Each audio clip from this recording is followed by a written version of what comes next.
Okay, I've put everybody on mute. And Peter, can you hear me? Do you want me to start? Yeah, I can hear you. Yeah, you can start now. I've started recording as well. So we're all set. So guys, if you all are on mute, if anybody has any questions, feel free to put it on the chat, or you can unmute yourself also and ask questions. So yeah, Peter, please go ahead. Okay, thank you very much. So my name is Peter Nagy, and I'm based in Hungary. Previously, I was working as sales consultant for Eastern European countries. And 3 or 4 years ago, I joined to product management team. So now I'm reporting to Pachay Grushka. And today I'm going to talk about Docker and Kubernetes. So kind of one-on-one to introduce these technologies. Okay. So, okay, probably.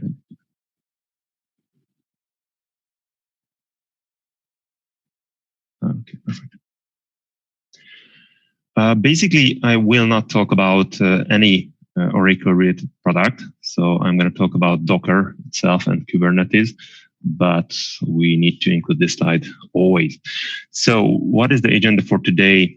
First, what is the history of the containers? So what we had before Docker and how we get here, and what is the basic architecture of Docker and what is the terminology in this word? Why Docker is so hot and trending now? What are the most popular Docker use cases? What is Kubernetes? How it's connected to Docker? And I'm going to talk about the Kubernetes concept as well. And I will show a couple of additional resources where you can improve your knowledge about these new technologies. Okay, feel free to interrupt me anytime if you have any question and I'm not clear or something like this. Okay, so the history of the container. So what you can see here, the kind of evolution of the development process, the application architecture, the deployment of packaging, and the application infrastructure. Probably I'm a bit old, but when I started to develop application, it was something like almost 20 years ago. And I started with Java, and I used this waterfall development process. In that time, it was pretty obvious to use that model. And one of the reasons was that in that time, we started to develop the application, and we needed time to get the target environment where we could deploy the application itself, even just for test purposes, not just for production. So we didn't have immediately the production environment or similar environment where we could test our application. So in that time, it was pretty hard to set up and get the final environment. So one of the reasons was that we couldn't create such iterative development process, what is pretty obvious nowadays, which is around the DevOps story, where we can immediately can release the current state of the application within a week, at the end of the week, and we can immediately deploy and see what we have, and we can test and do the automated test, and immediately we can get feedback about the product, how it works in production or in test environment. But to reach this DevOps iteration, we definitely need some new approach about infrastructure. And this is where containerized word supported this evolution. Regarding the application architecture, we started this monolithic approach, which was also pretty obvious in that time, because we started to develop an application which was the application, and that was not really big in that time, but obviously it was monolithic. So we had one application, and then we started to distribute this application between tiers, because we wanted to balance the load between the tiers and also the functionality. And to be honest, in that time, we already created kind of microservices within the monolithic application, but we didn't have the technology to package and deploy those independent services alone to an app server. So that would be a waste of resources to deploy one services to one really huge server, to one really huge application server, because in that time that was the model. But nowadays we have the option that we can create really tiny servers, containers, and application servers. So now it's much more easier to separately packaging this application as an independent servers, kind of servers. So microservices also require the containerization. So deployment and packaging. So in that time, as I mentioned, we have the huge physical server, what we had to maintain. We deployed our monolithic application there. And the only way we could achieve more performance when we got a larger server. And this was the way we could got more power for an application. But after a certain point, we have two strong servers in that time, and we started to split that servers using kind of virtualization technology. And one of the most popular was still one of the most popular virtualization technology is the VMware. We do have also Oracle do have also such virtualization technology, which is Oracle VM, called Oracle VM. But in this space, the containerization, the Docker completely changed the world, and nowadays dominates this space. I will go into the details soon, how Docker changed this virtualization world and why. And obviously, the application infrastructure is also moving towards this cloud thing. So we can see this now. We are moving a lot of our infrastructure, application to cloud. Okay, so Docker is not really new. Docker is new, but the containerization is not really new. So as you can see on this slide, the first version of this kind of containerization was introduced in Unix in the late 70s. And if you're familiar, for example, with Solaris and IBM mainframes and AX servers, you know that they had such kind of container solution. So this is not really new, but Docker made the technology really consumable and available, especially on commodity hardware. Because if you think about Solaris and IBM AX, those are really huge servers, pretty expensive servers.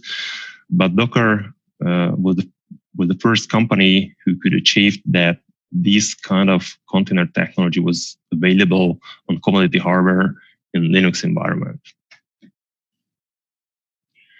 Okay, what is the basic architecture and the terminology of Docker? As I mentioned, the Docker world completely started to change this virtualization world. So if we would like to compare these two things, then what we can see first. So these are not comparable in that term that in the virtualization approach, you have a complete operating system within your virtual machine, which includes the full guest operating system, the necessary binaries and libraries to your application, and the application itself. But in case of containers, in case of Docker, that the container only contains the application and the necessary binaries and libraries, and that's all. Because in case of Docker, Docker shares the operating system resources for the containers, which is a really huge performance benefit. And also it requires much less storage to store these containers, not images, these containers. So As you can see, the container world is much more lightweight compared to the virtual machine world. And in the container world, it is much more efficient because they are sharing the operating system resources and not duplicating those resources as it happened in the virtualization world. Okay, what is the Docker architecture? So basically you have a Docker host. It can be your laptop, it can be server, it can be a virtual image as well, a VirtualBox image, a VMware image, so a virtualized server as well. So you need a Docker host where a Docker daemon runs and manage the containers. You need a client. This is the command line interface. This is the Docker client where you can, and with this command line interface, you can interacting with Docker. This is basically to create the Docker images. The main interactions are to create Docker images, push those images into registry, pull these images to the host, and obviously run these containers on the host. A Docker file is pretty simple. The Docker file describes the image itself, the container itself. This is a simple text file. I will show it immediately how it looks like. And this Docker file is used to build the image. So during the build, Docker will use this Docker file to build the binary, the image itself, which is the binary. When you have this image, you can store this image in the registry, and then you can use on any host, because you can pull this image from the registry, from the central registry, to any host. Okay, the registry is the image repository. So how it looks like? Yeah, first the Docker engine itself, not the Docker file. So as you can see in the previous slide, when we compared to virtual machines, so we have a host operating system with the Linux kernel. We have a Docker engine, and this Docker engine runs the container. And this Docker engine ensures that the isolation between the containers, because if you remember, we share the operating system resources, and it is pretty important that we need to isolate these containers from each other.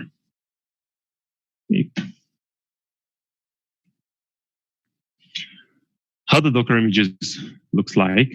It's pretty simple how it looks like, how it is built. So there are layers.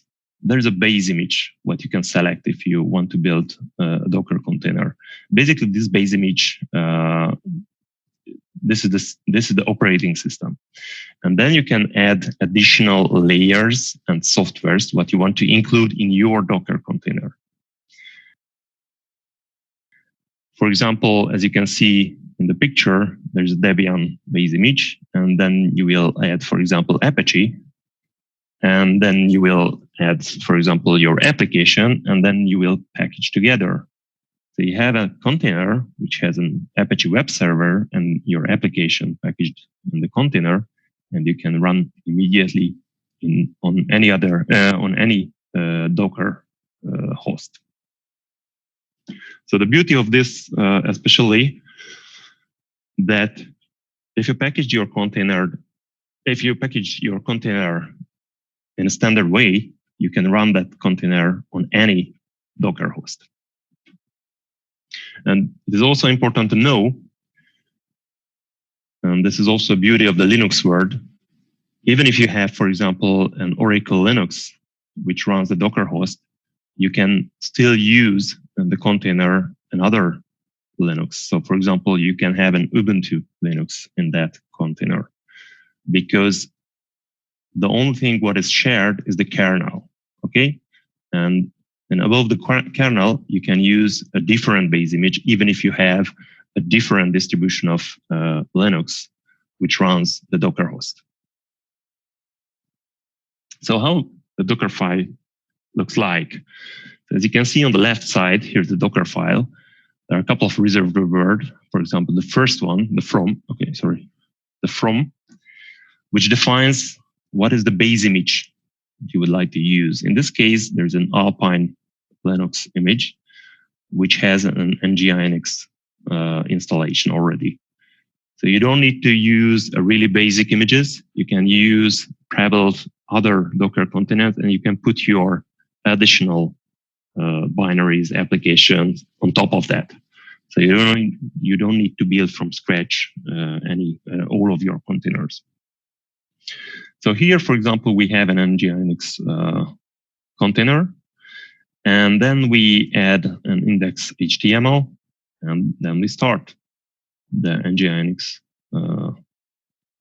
process, and then we can use, and then the web server is available.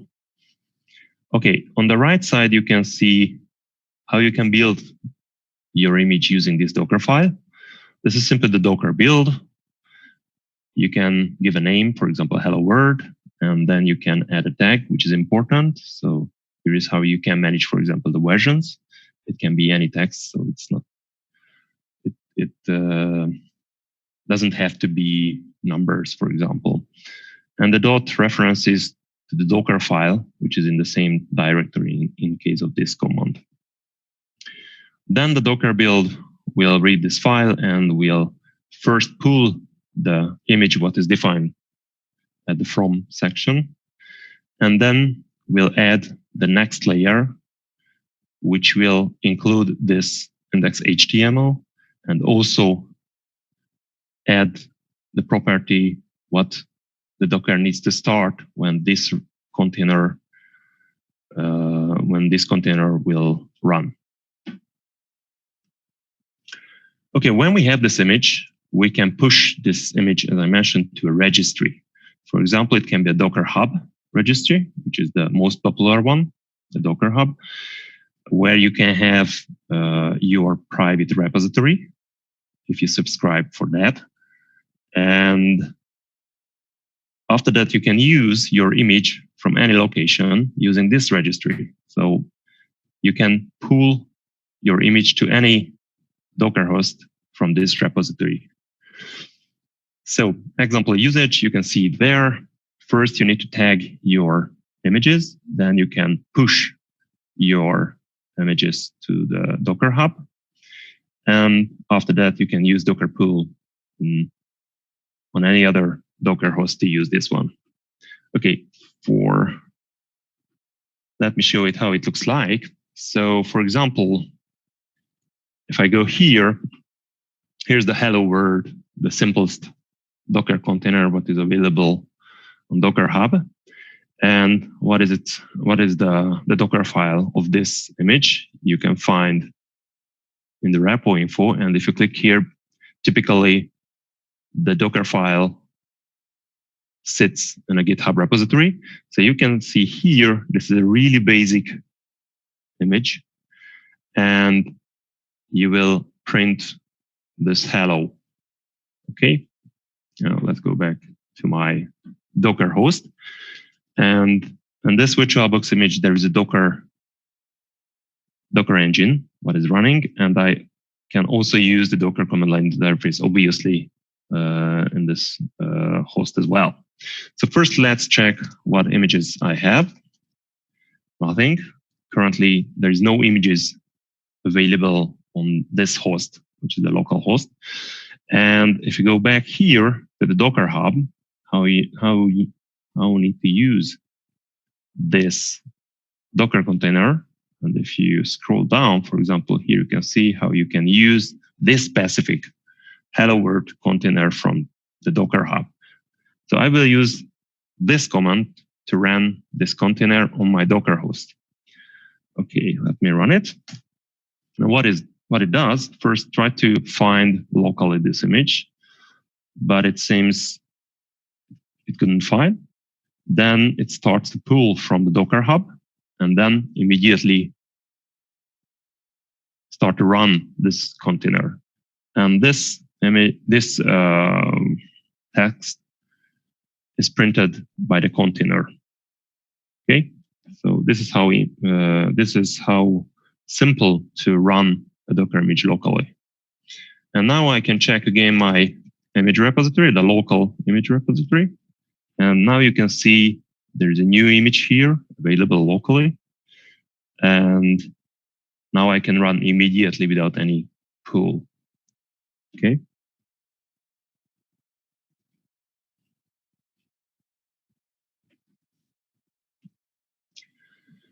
So the useful Docker command line interface commands, what I mentioned, obviously the build. So first you want to build your container.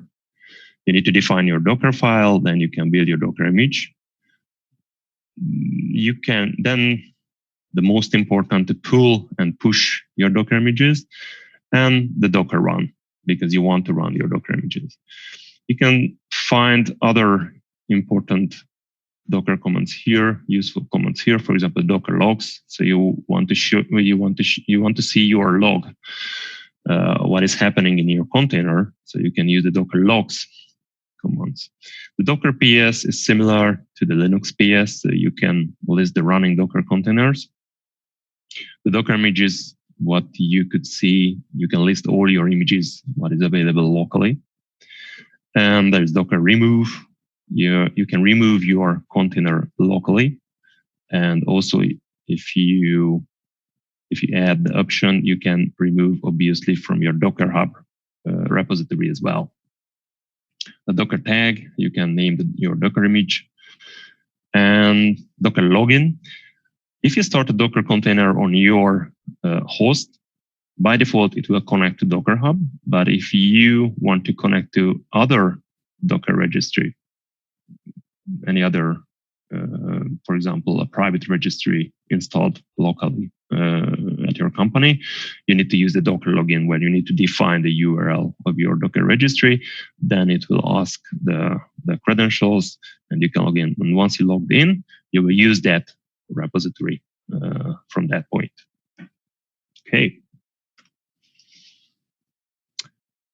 Yes, and the Docker run, and this is what I showed. So it's pretty easy. Docker run, name of the image, and then it will do the rest. And you can have a more complex Docker run as well. So there are a lot of options to run a Docker container. So for example, what you can see here in this complex one, so there is the port definition, which means, for example, in this case, you want to map 443 port to 500, which port mapping will happen on the Docker host. So if the containerized application you use 443, that port will be mapped to the host's 5000 port, and the protocol will be TCP. Okay. So why Docker is hot nowadays? Because, yeah, one of the main reasons developers loved it. As I mentioned, this is the main pillar. Docker is the main pillar of the DevOps world because it's pretty easy and it's easy, repetitive. It's easy to create repetitive deployment, to recreate the environment from scratch.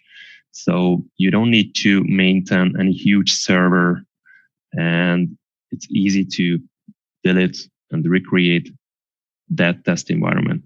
And what is much more important, for example, in case of the IT, that you can have the same container image in production as well.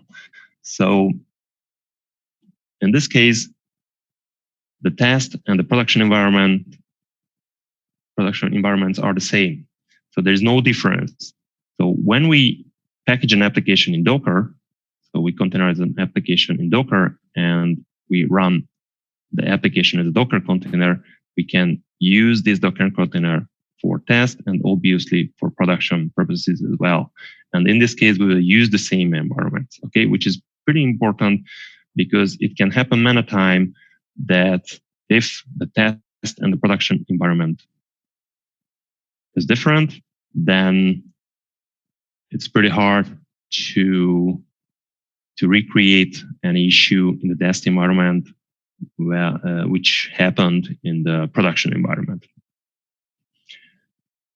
Yep. As I mentioned, the DevOps, the part of the DevOps, the continuous integration and the continuous development, which is also much more easier using Docker, because comparing to, for example, the Jenkins environment, where you need to create in advance the executors, the Jenkins executor environment, you need to prepare that environments, for example, to able to run Java application, Node application, and it required a setup for certain purposes.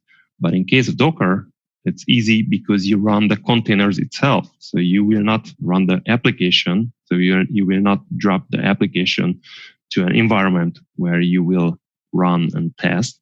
You will run the container itself, which will include everything what is necessary. It's much more easier to set up such continuous integration, continuous development pipeline.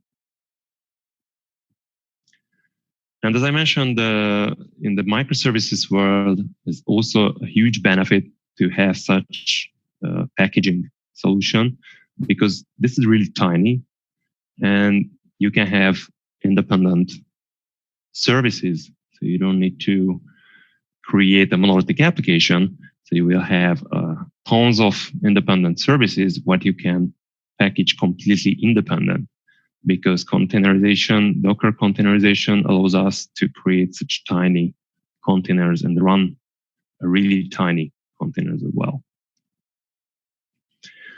This survey is from last year, and as you can see, the most dominant use case of the development, the developer productivity, a top use case. And I think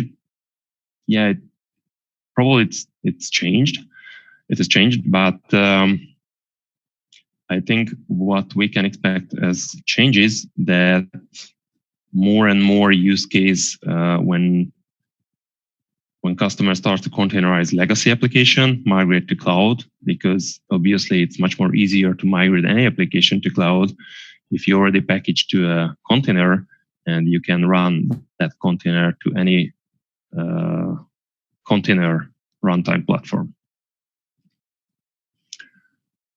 Okay, so I already told about that developers love the containerization because it's pretty easy to reproduce and create the development and the test environment as well. And this can be also in production. Why IT love this? Because as I mentioned, this will be the same environment like in case of test. And also it's much more easier to scale in and scale out the application, which is packaged in such way. Because you will see later when I'm going to talk about Kubernetes, it's much more easier to spin up a new container and scale up the application in such way. Okay, more Docker use cases, what we can see at the customers. So also important, not just thinking about that we have an application what we would like to containerize within one container. We need to create complex environment as well. For example, stacks. So we need to have something like database and mid-tier application or a lot of microservices. And it's much more easier to orchestrate these containerized applications. And you will see later that Kubernetes ensures this technology that it's pretty easy to wire together a complete application, which consists a lot of services, backends, and it allows us to really easily deploy a complex stack on a Docker runtime platform. We discussed the microservices part. So customers started to investigate to build microservices instead of a monolithic application. And they started to refactor their legacy application, which means if they need to add new feature, they tend to add as a microservice, and they start to package as a Docker container application. Also an important topic, one-time run jobs. So for example, you have some kind of analytics or batch job. You can create such container, which will do the analytics or the batch job.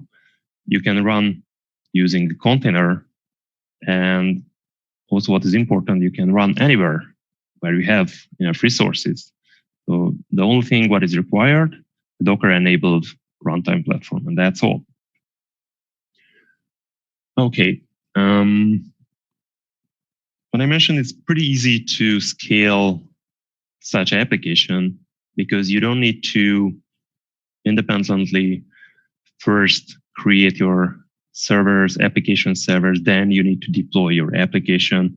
The container includes everything what is necessary to run the application, and it is a reusable container, so you can start it immediately, and you will see in the Kubernetes topic that how easy to define the scale out and how easy to run more instances of the application. Also allows us rolling deployments, and also the customer started to package the traditional technologies in this way because it's much more easier and much more easier to move, for example, to cloud or between new infrastructure. And obviously, we would like to utilize more our resources, so it allows us more server density as well. Okay, so what is Kubernetes? Hey, one quick question, sorry. Yeah. If you go back to the previous slide on server density, just one curiosity I had was, let's say if you run, I know you're going to get into Kubernetes where you will be covering the scenario of running multiple Docker images. Let's say, so I just wanted to bring that up a little early, just for context. Let's say if you run, let's say I have a Docker image which has a web server and a database server like MySQL and maybe Apache.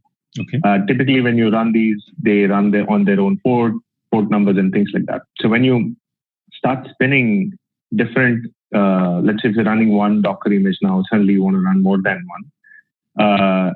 Does this the fifth part, server density, containers use dynamic ports, does that mean that it'll automatically, the Docker runtime environment is actually going to take care of assigning the right ports for web servers and database servers? And is that how it handles? Which part of the Docker runtime environment actually deals with the assigning of ports and things like that? Is that coming more on Kubernetes, or is that that's Docker correct. runtime environment? So? Yeah, this is what is about Kubernetes.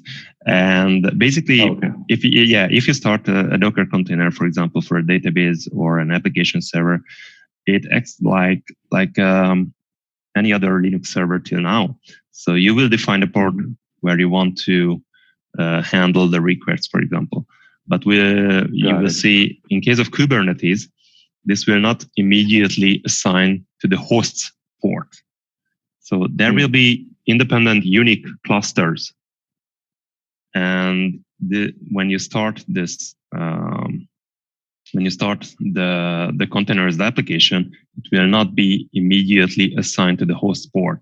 So there's another mechanism that you can create.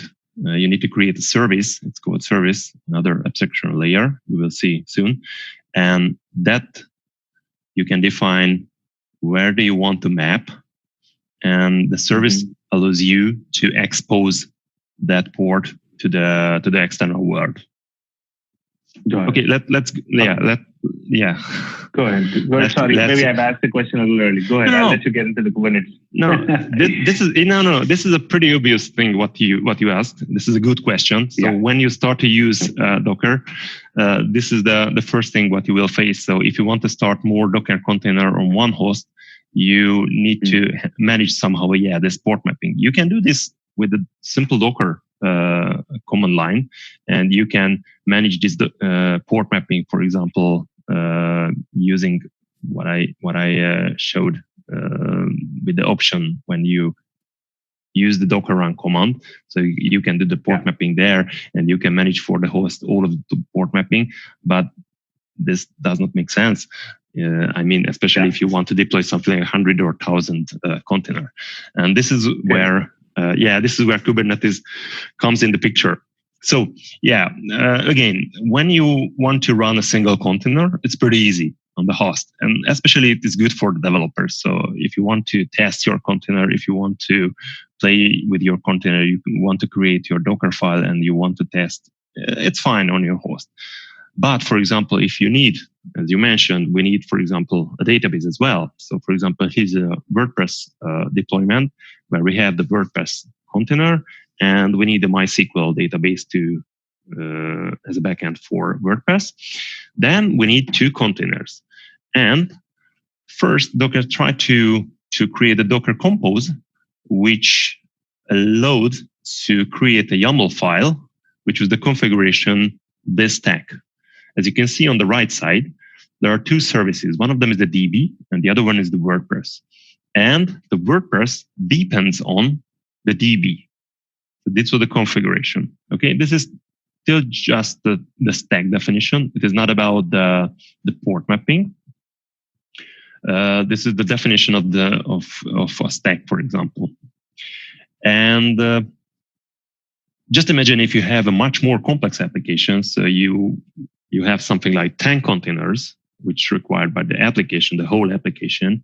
You need to manage them together. I mean, what happens if you cannot deploy 10 containers on one host and you need to move to other hosts? You need to ensure the networking between them. So it starts to be complicating really soon. And this is where Kubernetes comes in the picture. So Docker Compose was the first version, the initial version, how you can define, for example, stacks to deploy on Docker host. And then Docker started to create a swarm, how you can deploy your application on a cluster or in enterprise fashion. So, for example, if you have this 10 containers application, you just want to say, okay, deploy this application which has 10 containers, and I don't want to know where Docker will put this container on which host. And here the Kubernetes comes in the picture, and it's called another way an orchestration and scheduling software, which allows to deploy the necessary containers on the hosts. Okay, so it provides orchestration and automation for Docker container deployment. Because if you think when you want to deploy in enterprise fashion, you may want to deploy something like 1,000 containers, and you want to manage those containers. And you don't want to play with that, for example, that, okay, which host has enough resources to deploy this container. So this is what Kubernetes does, and this is what Swarm does. But what happens recently, Kubernetes originally was developed by Google, but now it's open source. And in the last 2 years, everybody on the market started to prefer Kubernetes against Swarm. But at the beginning, Swarm was the dominant player, started to be a dominant player on this space, obviously, because everybody used Docker as a containerization, and was an obvious step that we will use that orchestrating solution, which was provided by Docker. Okay. And this is why Oracle joined to Kubernetes. So Kubernetes, based on the definition, it's an open source platform designed to automate deploying, scaling, and operating application containers. Because you don't want to just deploy the application. You want to also operate those containers. So you want to monitor those containers, for example, the logs. You may want to create high available deployment as well. Okay, so what is Kubernetes? As I mentioned, this is it was a Google project, but now open source. And now it's managed by CNCF, which is the Cloud Native Computing Foundation. Oracle also platinum member of this foundation. And Oracle contributes a lot to Kubernetes. So it seems probably Kubernetes will win this battle. At this moment, it seems that Kubernetes will be the de facto orchestrating and scheduling software for containers. One important thing which is good to know, that when we are talking about containerization, obviously we always thinking about Docker, but now it's not just about Docker. So for example, Kubernetes can run Docker and also can run other containers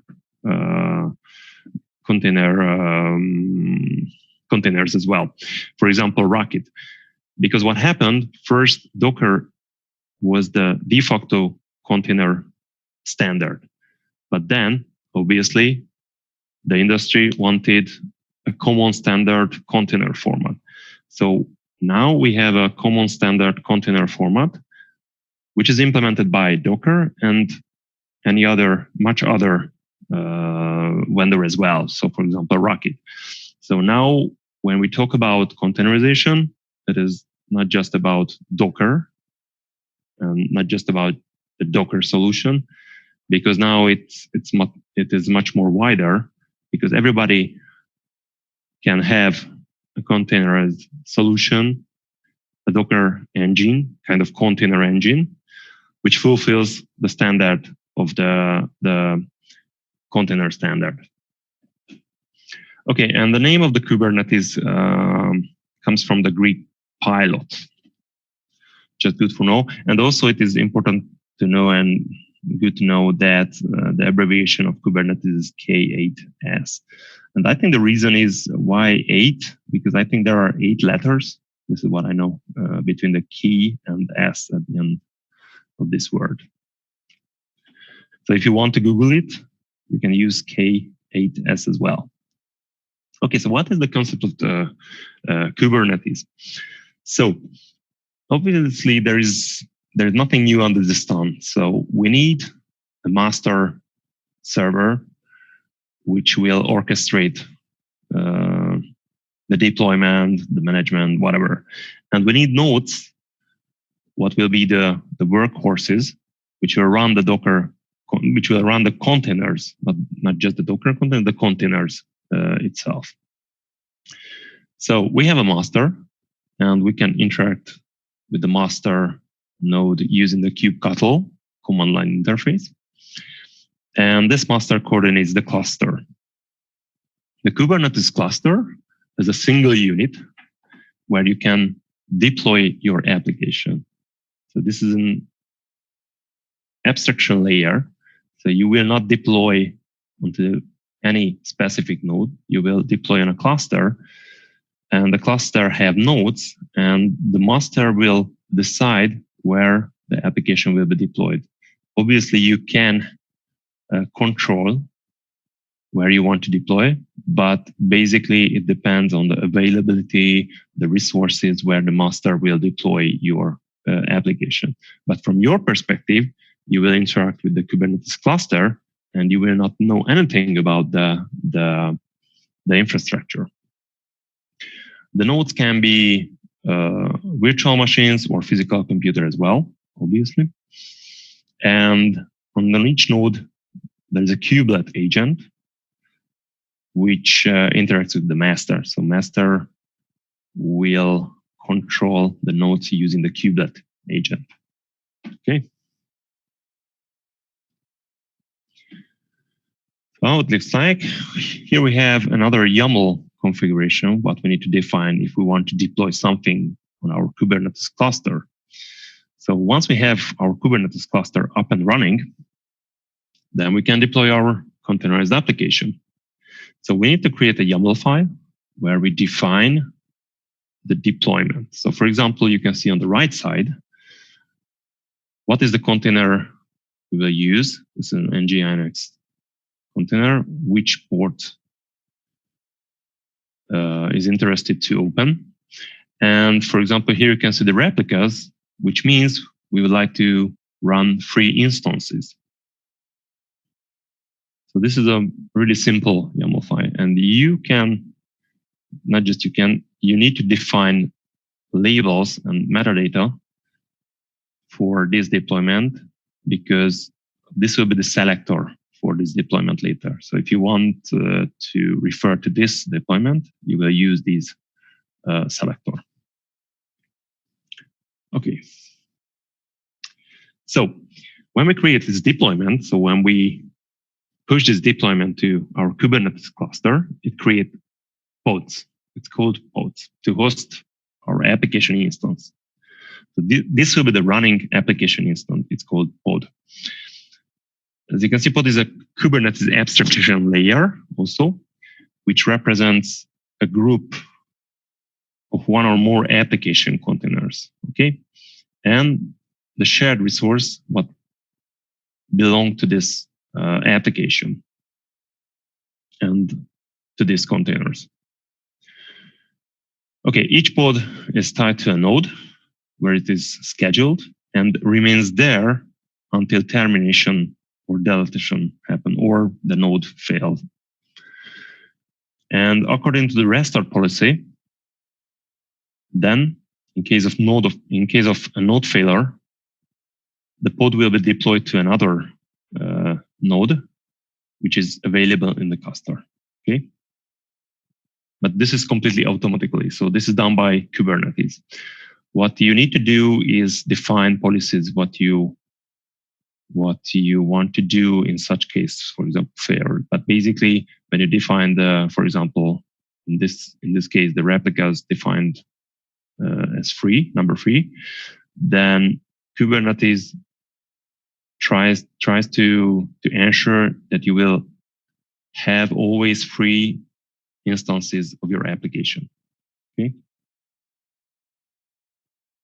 And as you can see here, it has an assigned a kind of internal IP address, which allows the communication for them. But this is not accessible externally. Okay, how we can access to these ports, because we would like to reach our, for example, WordPress application or our database. So we need to create a service, which is another abstraction layer, which will define a logical set of paths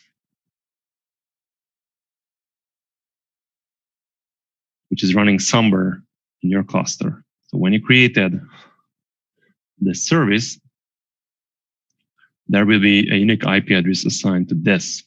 And then you are able to access to your application. Okay, so you need to create a service to access to your application instances, what are called pods. And then the service allow your application to receive traffic, even from another pod or externally.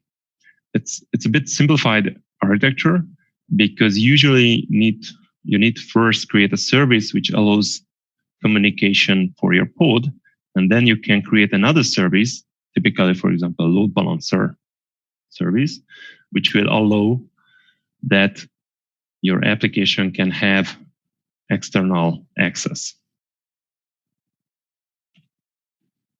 So, sorry, one question here. These services are the custom work which a developer has to do, or this is something we're leveraging again from Kubernetes tools and services? Yes, okay. Correct. So you can leverage these services. This is built in by default. There are a couple of reserved type of service, for example, the load balancer, and the environment which implements your Kubernetes runtime environment. There you need to, there you need to have a configuration. So when you define a load balancer type of service, what behind behind the what happens behind the scene. So in this case, oh, I see. Yeah, in this case, you need to have in the infrastructure some load balancer hardware or services, and you need to attach to the load balancer. So, for example, in case of our Oracle Container Engine, which will be available soon, if you are familiar with the Swartzker and those things. So there we will have a managed Kubernetes environment. So when you create a cluster there, it will provision a complete Kubernetes cluster where you can easily deploy using YAML file. You can easily deploy your application using YAML files. And when you define in your YAML file a load balancer type of service, behind the scenes, it will do the rest to configure your external access. I mean, because in the background, it will be deployed. I mean, the Kubernetes cluster will be deployed on an OCI infrastructure. And in this OCI infrastructure, you will have load balancer as well. And this will allow us to configure load balancer through Kubernetes. I see. Okay. Okay, that helps. Thanks. Okay. Other terminology. What can be important? The namespace. It's a kind of logical isolation method. So you can create some kind of virtual clusters within the cluster, which allows you to create resources using the same name. So you can deploy the same deployment file without any changes. You need to just define that you will deploy this YAML, this deployment to another namespace. And you can have the same resource name in that namespace, for example. So it can be a good approach to isolate different services, different application, and you can assign different policies to those isolated environments. The replication set is also Kubernetes things, and this controls how many identical copies of a path should be running. So this is the daemon which ensures, for example, in this sample where we defined we need 3 replicas, then replication sets will ensure if any of your pod will die, for example, in case of node failure, then the replication sets will ensure that the pod will be deployed on another healthy node, which is in the Kubernetes cluster. And also you can define policy, auto-scaling policy. So for example, if CPU usage or memory usage is less than a threshold, then it can scale out the application horizontally on another node. And also it can scale in the application automatically when the load ends. Also important part, the persistent volume. So the administrator can set up volumes, and this is the way how you can persist data, which will be a long-lived data. So even if you need to restart your pod or the node will fail, this persistent volume can store any data which needs to be alive. How it looks like. So if you install the kubectl, then you can interact using this command line tool. So for example, you can see on the right side, so kubectl get all, there you can see all of your deployment services, load balancers, what is deployed and running on this Kubernetes cluster. And you can see, for example, if you see here, we have services. No, first let's see deployment. So for example, we have this Hello World application deployment, which is under the deploy prefix. And there you can see a service for the Hello World. As I mentioned, you need to define a service which allows to communicate this deployment with with other pods or any other services. And then here we can have an NGINX ingress controller, which acts at this moment like a load balancer. It has also a deployment. It has also a services. And we cannot see here in this picture, but we have a rule for this ingress where we can map our Hello World application to this load balancer. So it seems pretty complicated, but if you follow some tutorial, I will show a couple of them at the end. It's pretty easy to understand when you set up such environment. But first, it seems a bit complicated. So first, you need to deploy something which is not available from outside. Then you need to define your service, and then you are able to reach that application. But it is necessary because you don't want to play, for example, with that scenario. If you want to run something like 5 or 10 pods, you don't want to play with that. That's how the requests will be balanced between that pods.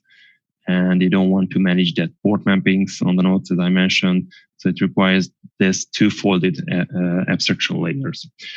And you can have easily a dashboard as well, a user interface, which is also provided by this kubectl.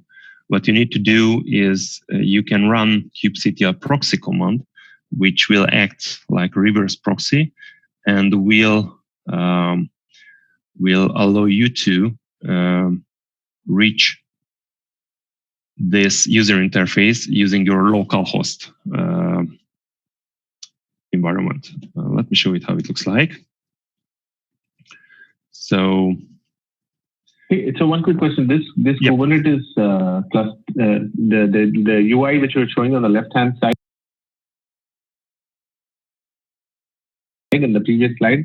So yes. that is basically a screenshot of the Kubernetes environment, which can be installed as a standalone on your desktop or even, of course, the correct. server. Correct.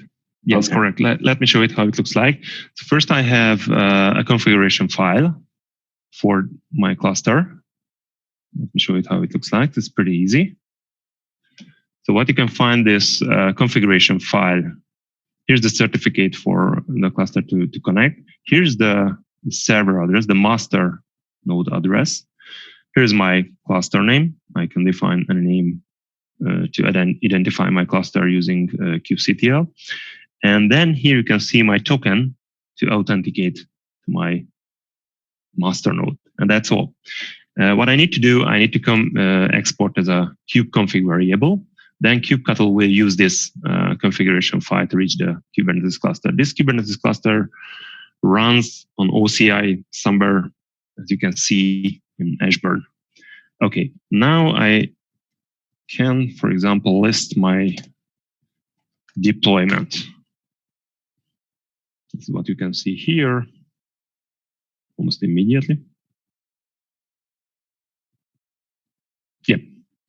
So now I have, oh, okay, sorry. I need to define my namespace because I deployed to my namespace. Yes, I have one application deployed there, which is 1 day old. And you can use tons of kubectl commands, obviously. But if you want to start to use the user interface, what you need to do is only start the proxy, which acts as a reverse proxy, and starting a kind of server on your local host machine at the local host port. So now you can open a browser and go to this local server. Sorry, I need to wait. Yeah, here it is. Okay. Local host. Hey, sorry to interrupt 1 second. I just wanted to see, we're on the top of the hour. Peter, do you think you'll need, looks like we'll need more time, right? Looks like the session is going really well, and yeah, we might have more content here. Just curious, how many slides do you have left? Not too much. We are at the end of the slide. Yeah. I have a few questions. So do you, by the way, you guys can go on for some more time. Looks like if Peter gets another 10 minutes, looks like he'll be able to wrap this up.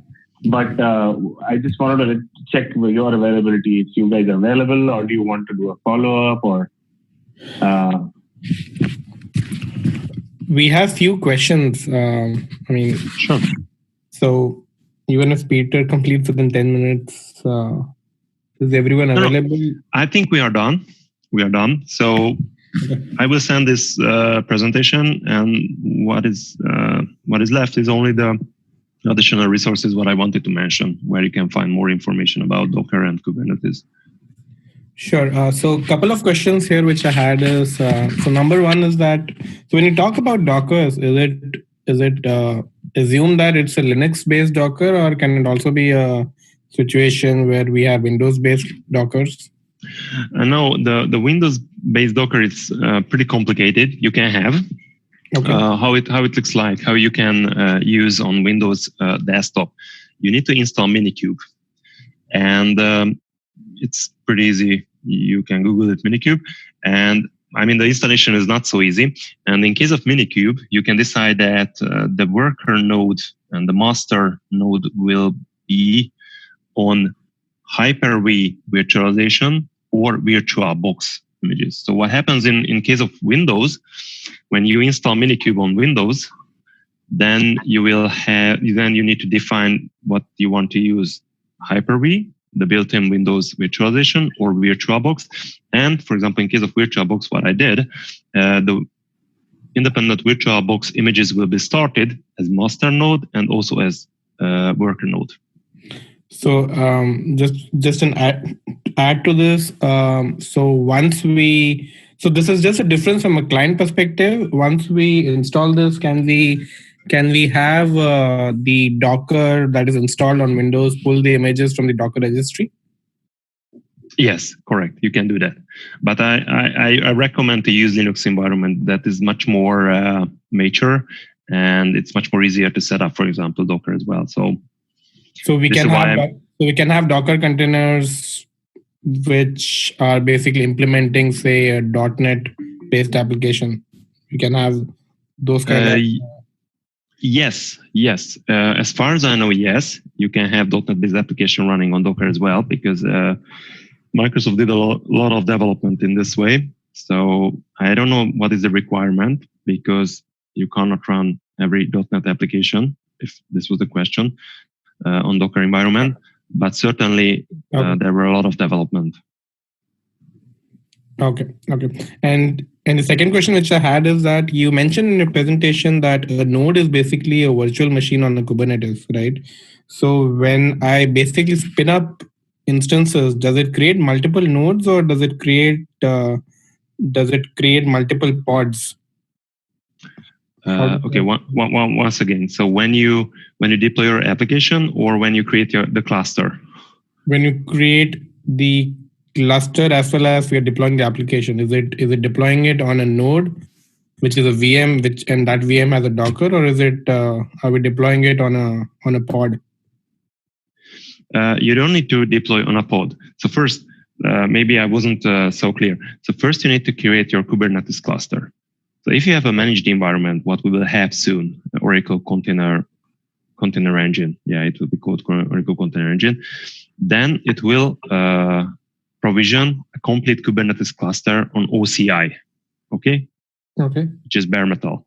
And then you have the access using this, what you can see here, this kubectl configuration file. And then you can just need to define your YAML file to deploy your application. So when the Kubernetes cluster is done, it is provisioned, that Kubernetes cluster already have worker nodes behind that, okay? So you don't need to deal with that. Okay, this is another part. So there are two things here.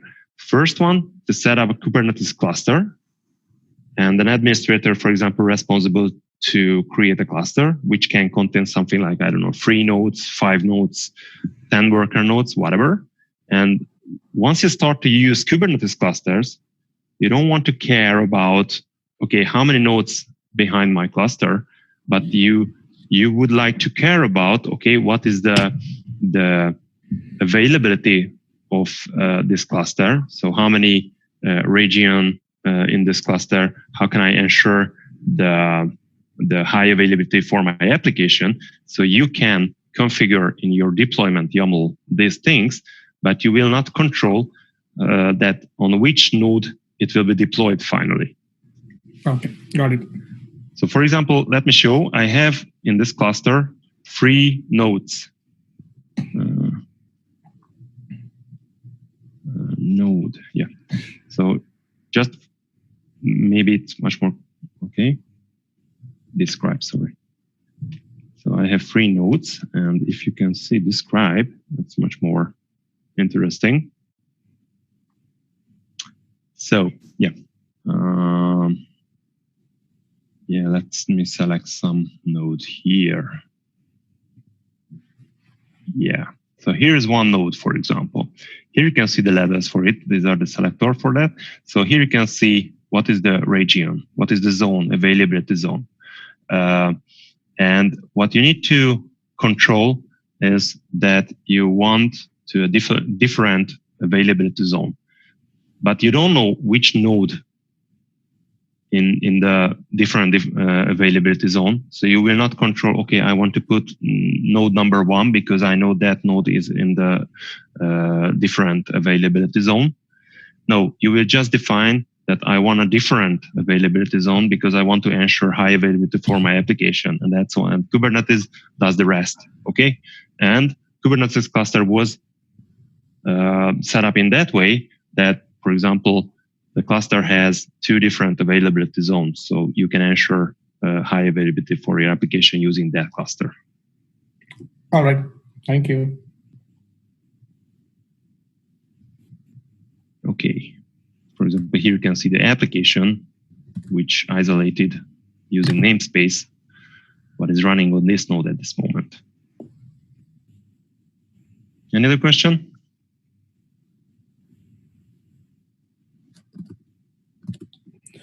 And just one more question regarding, I mean, I had spoken to a customer quite some time back. So that customer was basically running a PHP-based application, and we were having conversations regarding containerizing it. But one of the main sticking points which we had at that time was, and I was at that time, talking about our container cloud service. And one of the things which he mentioned was the container, the PHP application, what he had some configuration which required for him to go every time to the PHP installation file and change it. So he basically wanted more control over the application where it was being deployed, so that he could go and change the configuration file, do certain things. So my question here is this a good practice to have Docker containers store configuration file within the Docker container itself, or is it a bad practice? So how one should it can be a good practice, but the way how it works nowadays, so when you package an application, so what did you do in the past when you packaged an application? So before container world, it was a WAR file, error file, zip file, whatever, some kind of binaries. And when we produced the application, I mean, when you created the release, you attached the right configuration to that application. Okay. In case of containerization, it's nothing different. What you create now, it's a Docker container. So when you create the Docker container, when you create a release, which will be packaged in a container, you will put the proper configuration in the container, and then you can run that container. And for example, you can use the tag, the container tag, to distinct this configuration from another environment, for example. So what we can see at customer side, that they are storing the configuration on a Git repository, and when they are producing the release, they're creating the packaged application, containerized application, they pull the proper configuration from that repository, put in that container, and package together. And when the container will run, then the container will read the correct configuration. Okay. So just about packaging. All right. Thank you. I have no more questions. I have one question now. How much overlap do we have between Kubernetes and Cloud Foundry? Some of the things that you showed look similar to Cloud Foundry, the way it is set up and all those things. Is there a significant overlap? I'm not 100% familiar with Cloud Foundry, but I think that is a different approach. So Cloud Foundry started to evaluate a kind of cloud platform where they wanted to define a common way to define services and easily deploy. And the Kubernetes, I think the Kubernetes was really focused on container world. As far as I know, Cloud Foundry is originally was not based on containers. I'm not sure 100%. Okay. But thanks to the trend of the containerization, for example, Cloud Foundry, OpenShift, and any other cloud platform started to introduce Yes. container-based approach. Yes, now it supports containerization as well, and some of the things that you talked about, the node and all those things, configuration, all namespaces, all those things are very similar. But yeah, I'll do some research on that as well. But my understanding is we will support Cloud Foundry on Oracle Cloud, and Kubernetes will also be supported, right? So we will have support for correct. both. Yeah. Yes, correct. Yeah. Thank you. Great. Hey, Peter, one quick question from my end. Whatever you covered today, right? Like, I'm assuming a good part of that is pure, you covered the Docker and Kubernetes. Let me ask, my question is more specific to the Kubernetes part. The part which you covered for Kubernetes, that is very generic core Kubernetes concept which covered, right? Even when it comes to runtime and installation, nothing which you covered today touches upon our container native offering, right? I heard something where you, okay. There was one part where you mentioned that when you create some of those clusters or behind the scenes worker gets, installed, that was the part where I was, maybe I think I stepped away from my screen for a second. Yeah, just make it clear. So when we provision Kubernetes environment, we provision the clean Kubernetes installation. There is no customization on that. We just provision on our OCI, and that's all. Got it. Okay. That's right. Makes sense. So that's what was being spoken about. Okay.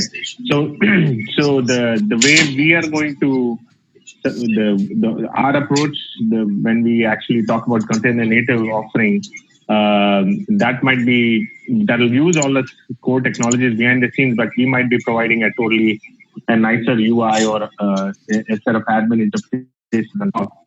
And that might be a different training and not necessarily what we covered today, right? Yes, that's correct. But basically, the user interface, what I wanted to show, and finally I didn't, that is also a clean Kubernetes installation. So there is no any customization from our side. Yeah. So this is the clean Kubernetes installation, what you can find on the net for any other runtime platform. Okay. I just had one last question from my end. There's one slide which you showed where you said master, and then you showed the nodes which are connected. That one, yeah, that's correct. This one. Typically, do you have a failover for the master also? Because master knows everything about nodes, and master goes down, all your 100 or 1,000, nodes. Yeah. Whatever. Yeah, good. No, I don't know in this deep how master can be restarted or reproduced. So I don't know the mechanism at this moment. No worries. That's okay. Yeah. Okay. Okay, great. I didn't have any other questions. Guys, any other questions from your end? Looks like, Peter, you wanted to cover any resources slides where people can go and try? Yeah. Maybe that's the last part. Yeah, sure. So, we have both internal and external links here. So I will send this presentation. So for example, let me show here. we have on is.us.oracle.com, we have these containers where you can find the latest collateral, also demos as well, so presentation demos and any other things. We have also on the GitHub a couple of tutorial, for example, for Docker as well. You can find the publicly available presentation for Kubernetes under the, for example, Cloud Native Computing Foundation. This is also a good starting point. And also the Kubernetes.io, which covers a lot of things, obviously, about Kubernetes. There are a lot of tutorials here. This is a really hot and trending topic, so it will be easy to find resources on the net. And we have an internal page as well. It was originally the container, the classic container cloud service, but now it has changed to Oracle Container Engine and registry. Okay, so this is the internal side where you can get the latest announcement and presentation, CVC presentation and product presentation about the registry and the managed Kubernetes environment, which is the Oracle Container Engine. So there will be Oracle Container Engine, our managed Kubernetes environment, and we will also provide a registry, which is similar to Docker Hub. Okay, so we will provide also our Docker registry as well. Okay, perfect. Okay, awesome. I just now recall that I had one last question. There was this was more related to this example which I was talking about, where let's say you have a Docker image which has a combination of web server and a database server like MySQL. Yes. Let's say if you create multiple nodes and now your application is load balancer is routing all your requests in different nodes depending on how you've configured and things like that. Does it behind the scenes does the data of your database also get synchronized between all the nodes? Like let's say I've created a new record in node 1. No. As far as I know, you need to ensure this, and this is where you can use the persistent volumes, which is required by the database. So this is what you need to achieve. Okay. Yeah, by default, it will not synchronize two different MySQL containers up and running on your cluster. So you need to solve that. So for example, if you start such stack, what you can have, for example, you can have one instance of MySQL database, which has a persistent volume, and you can restart that MySQL instance if any failure happens. But you can have two instances. In that case, you need to ensure the configuration of those two instances to have that high availability configuration for MySQL, because that requires a different configuration, like one instance. Yeah, you need to ensure. But here you can use the persistent volumes feature, so you can have a common persistent volumes for those two instances. I had one quick question regarding before this container native engine was launched, there was a service called Container Cloud Service. So is that service something which is going away? And also about application container cloud service. So will these two services also continue to coexist? Any idea about the future path of these services? As far as I know, at the far end of the product management team. So as far as I know, the classic container cloud service, which was called Stack Engine formerly, I don't know. That will be decommissioned. I don't know when. I don't know any date. But the target container runtime platform will be Kubernetes for us as well. And what about the application container cloud service? Will that continue to exist? I don't know much about that. I think that will be available still because that is a bit different animal. So in case of container cloud service, the classic one, that is also another an environment which is similar to Kubernetes. But since Kubernetes will be the standard, we change to Kubernetes. But in case of application container cloud service, that is a bit different animal, because in that case, yes, behind the scenes we are using Docker containers to deploy application, but that is a kind of managed application. So you don't need to define any Docker file. You don't need to define any Kubernetes YAML file. You just have a zip file, which contains a PHP, a Java application, whatever, and drop that zip file to application container cloud service, and that will run. So that is a different thing, and I think that will be available.